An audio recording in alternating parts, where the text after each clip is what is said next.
नमस्कार अनि जोजलपा नेपाल भाषा एकाडेमीका निमित्त अनक मिडियाको प्रस्तुति र कीर्तिपुर नगरपालिकाद्वारा निर्मित रेडियो शिक्षा कार्यक्रमबाट म हरिबहादुर थापा यहाँहरूलाई हार्दिक स्वागत अभिवादन गर्दछु।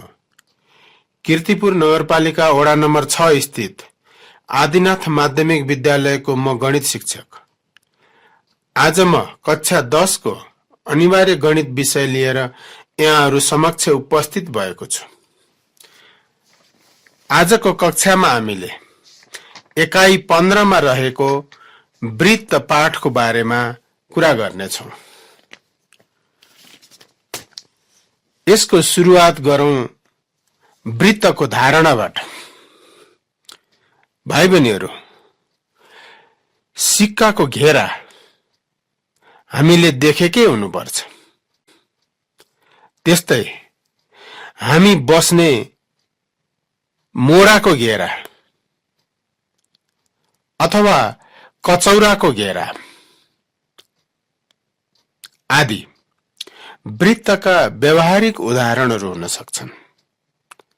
त्यस्तै कम्पासमा पेन्सिल राखेर कम्पासको सियोलाई कापीको सतहमा कुनै बिन्दुमा स्थिर गराई पेन्सिललाई वरिपरि घुमाउँदा बन्ने चित्र पनि एउटा वृत्त हो। भाइ बहिनीहरू पनि आफ्नो कापीमा खिची हेरौं त। खिच्यौ? ल ठिक छ। हो, त्यही आकृति नै वृत्त हो। यसरी वृत्तको परिचय पछि अब लागौं वृत्त सम्बन्धी निम्न अनुसारका धारणाहरूको छलफलमा। क. वृत्तको केन्द्रबिन्दु, सेन्टर। अघि कापीको पानामा कम्पासको पेन्सिलले वृत्त कोर्दा कम्पासको सियो जुन बिन्दुमा बसेको छ त्यही बिन्दु नै वृत्तको केन्द्रबिन्दु हो। ख. अर्धव्यास। केन्द्रबिन्दुदेखि वृत्तको घेरामा पर्ने कुनै बिन्दु सम्मको दूरीलाई अर्धव्यास भनिन्छ। परिधि, सर्कम्फरेन्स। यो भनेको वृत्तको वरिपरिको घेरा हो। व्यास। व्यास भन्नाले वृत्तको केन्द्रबिन्दुबाट परिधिका दुईवटा बिन्दुहरू जोड्ने सरल रेखाखण्ड हो। जीवा। वृत्तको परिधिका दुईवटा बिन्दुहरू जोड्ने रेखाखण्ड जीवा हो। यसरी हेर्दा सबै व्यासहरूलाई जीवा भन्न सकिन्छ, तर सबै जीवाहरू व्यास हुन सक्दैनन्। अर्धवृत्त। एउटा पूरा वृत्तभित्र हामीले एउटा व्यास खिच्यौं भने व्यासले वृत्तलाई आधा आधा हुने गरी दुई भागमा विभाजन गर्दछ। प्रत्येक भागलाई एउटा अर्धवृत्त भनिन्छ। चाप अथवा आर्क। वृत्तको घेरामा पर्ने कुनै दुईवटा बिन्दुहरू बीचको घुमाउरो अंशलाई चाप भनिन्छ। वृत्तखण्ड। वृत्तको एउटा चाप र जीवाको बीचमा भएको बन्द क्षेत्रलाई वृत्तखण्ड भन्न सकिन्छ। यदि हामीले वृत्तभित्र एउटा जीवा खिच्यौं भने यसले वृत्तलाई दुईवटा वृत्तखण्डहरूमा विभाजन गर्दछ।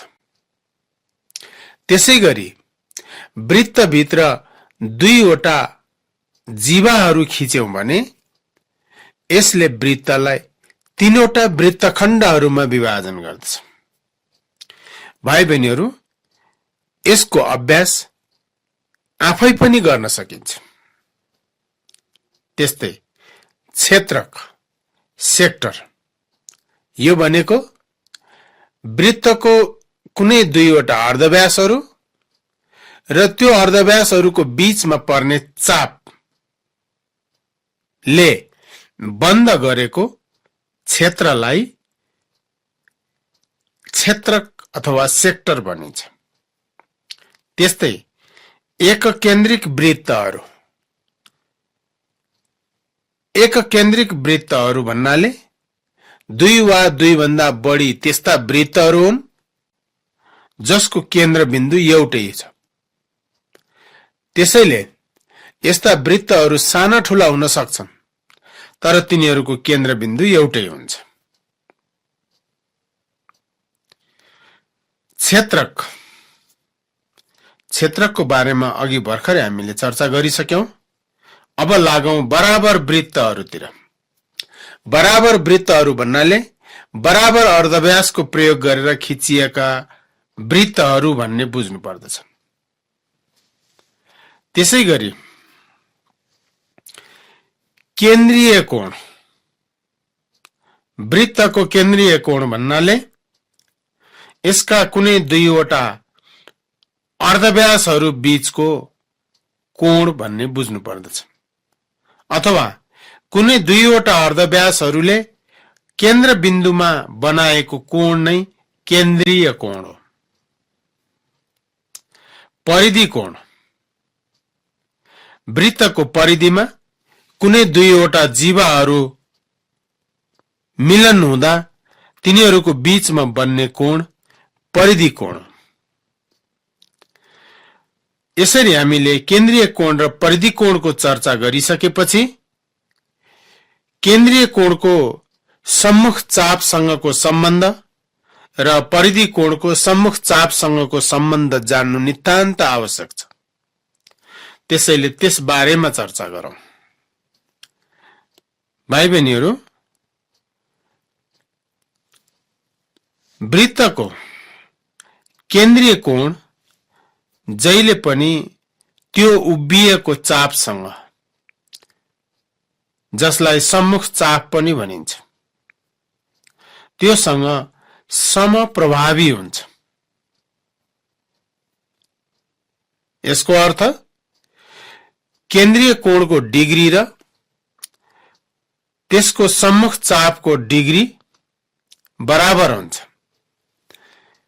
भाइ बहिनीहरूले यहाँनिर एउटा ख्याल गर्नुपर्ने कुरा के छ भने वृत्तको चापको दुई प्रकारका नापहरू हुन्छन्। नम्बर 1 चापको डिग्री नाप, नम्बर 2 चापको लम्बाई नाप। चापको डिग्री नाप भन्नाले त्यो चापले वृत्तको केन्द्रबिन्दुमा अन्तरित गर्ने कोणलाई बुझिन्छ। त्यस्तै चापको लम्बाई नाप भन्नाले त्यो चाप कति लामो छ भनेर नाप्ने कुरा हो। यसलाई धागो र रुलरको प्रयोग गरेर यसको लम्बाई नाप्न सकिन्छ। त्यसैगरी लागौं चक्रीय चतुर्भुज भनेको के हो। चक्रीय चतुर्भुजको चर्चा गर्नुभन्दा पहिला केन्द्रीय कोण र परिधि कोणको सम्मुख चापसँगको सम्बन्धलाई एकचोटि फेरि दोहोर्याउँ। भाइ बहिनीहरू, यहाँनिर ख्याल गर्नु के आवश्यक छ भने वृत्तको केन्द्रीय कोण सम्मुख चापसँग जहिले पनि समप्रभावी हुन्छ भने परिधि कोण सम्मुख चापको आधासँग समप्रभावी हुन्छ। यसको अर्थ केन्द्रीय कोण जति डिग्रीको हुन्छ त्यसको सम्मुख चापको डिग्री पनि त्यति नै हुन्छ, अनि परिधि कोण जति डिग्रीको हुन्छ त्यसको सम्मुख चापको आधा भागको डिग्री नाप पनि त्यति नै हुन्छ भन्न खोजिएको हो। र अब लागौं अन्त्यमा चक्रीय चतुर्भुज। वृत्तको परिधिका कुनै 4 वटा बिन्दुहरूलाई चिनो लगाऊ। फरक फरक बिन्दुहरूलाई चिनो लगाऊ र ती 4 वटा बिन्दुहरूलाई क्रमैसँग जोडौं त के बन्यो? हो, एउटा चतुर्भुज बन्यो होला हैन? यही चतुर्भुज नै चक्रीय चतुर्भुज हो। यसरी वृत्त सम्बन्धी आधारभूत धारणाहरूको बारेमा चर्चा गरिसकेपछि अब वृत्तका केही साध्यको बारेमा चर्चा गरौं। यसको पहिलो साध्य, वृत्तको एउटै वृत्तखण्डमा बनेका परिधि कोण र केन्द्रीय कोण मध्ये केन्द्रीय कोण परिधि कोणको 2 गुणा हुन्छ।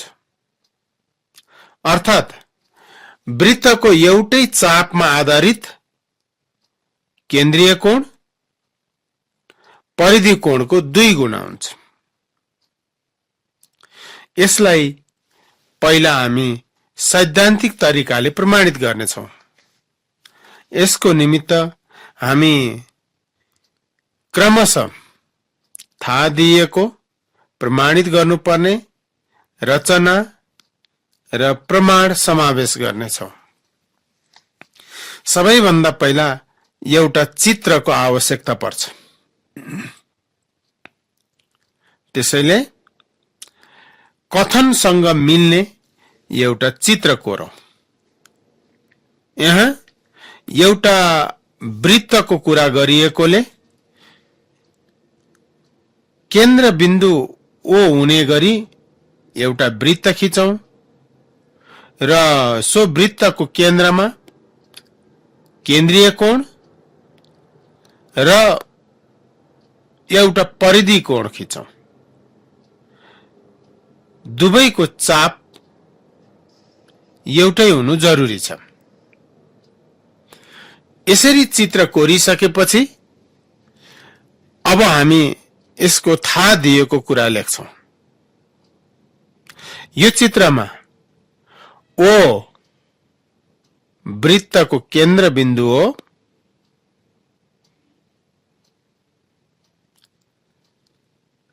केन्द्र बिन्दु ओ मा एउटा केन्द्रीय कोण AOB खिचिएको छ। त्यसैगरी त्यही चापमा एउटा परिधि कोण ACB पनि खिचिएको छ। यति कुरालाई थाहा दिएको शीर्षक अन्तर्गत उल्लेख गरिसकेपछि अब प्रमाणित गर्नुपर्नेतिर जाउँ। यहाँ एंगल AOB केन्द्रीय कोण र एंगल ACB परिधि कोण भएको हुनाले केन्द्रीय कोण AOB परिधि कोण ACB को 2 गुणा हुन्छ। यही कुरा नै हामीले प्रमाणित गर्ने हो। अर्थात् यसलाई angle AOB equal to 2 times ACB भनेर लेख्न सकिन्छ। अब यसलाई हामी 2 तरिकाले प्रमाणित गर्न सक्छौं।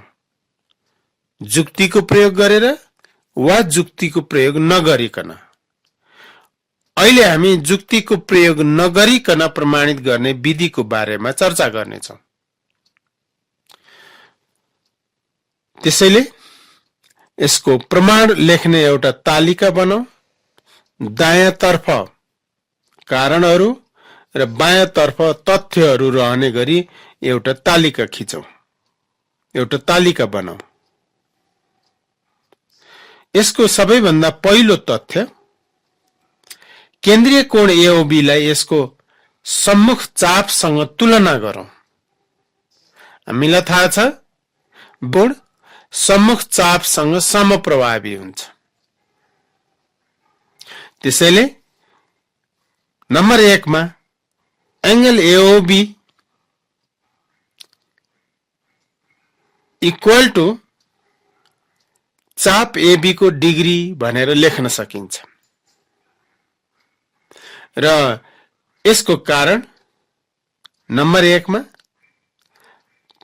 वृत्तको केन्द्रीय कोण र सम्मुख चापको सम्बन्ध अनुसार भनेर उल्लेख गर्न सकिन्छ, अथवा वृत्तको केन्द्रीय कोण सम्मुख चापसँग समप्रभावी हुने भएकोले भन्न पनि सकिन्छ।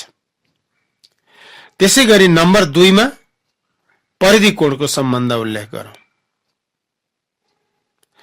यहाँ परिधि कोण एसीबी र त्यसको सम्मुख चाप एबी को सम्बन्धलाई उल्लेख गरौं, जस अनुसार परिधि कोण एंगल एसीबी भनेको त्यसको सम्मुख चाप एबी को आधा को डिग्री नापसँग बराबर हुन्छ, अथवा त्यसको सम्मुख चाप एबी को आधासँग समप्रभावी हुन्छ भनौं।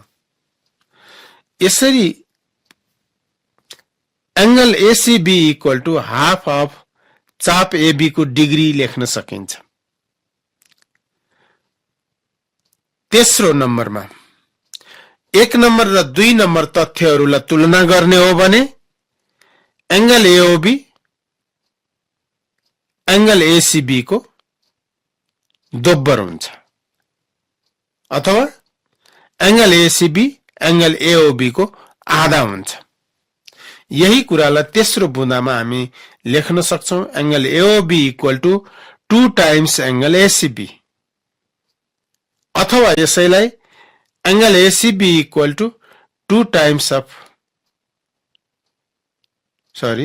Angle ACB equal to half of angle AOB लेख्न सकिन्छ। र यसको कारणतर्फ तथ्य 1 र तथ्य 2 लाई तुलना गरेको कुरा उल्लेख गर्न सकिन्छ। त्यस्तै दोस्रो साध्यतिर लागौं। एउटै वृत्तखण्डमा बनेका परिधिका कोणहरू बराबर हुन्छन्। यसको निम्ति वृत्त खिचौं। वृत्तमा एउटा वृत्तखण्ड रोजौं, जस्तो एपीक्यूबी भनेर एउटा वृत्तखण्ड लिन सकिन्छ। यो वृत्तखण्डमा 2 वटा परिधि कोणहरू बनाऊ, एंगल एपीबी र एंगल एक्यूबी यसको नाम राख्न सकिन्छ, जस अनुसार दुवै कोणको चाप चाहिँ एबी नै हो। यही कुरालाई थाहा दिएको शीर्षकमा लेख्न सकिन्छ। यहाँ एउटै वृत्तखण्डमा बनेका परिधि कोणहरू एंगल एपीबी र एंगल एक्यूबी हुन्, यति भन्दा पुग्छ। प्रमाणित गर्नुपर्ने एंगल एपीबी बराबर एंगल एक्यूबी। अब यसलाई पनि जुक्ति प्रयोग गरेर वा जुक्ति प्रयोग नगरिकन दुवै तरिकाले गर्न सकिन्छ।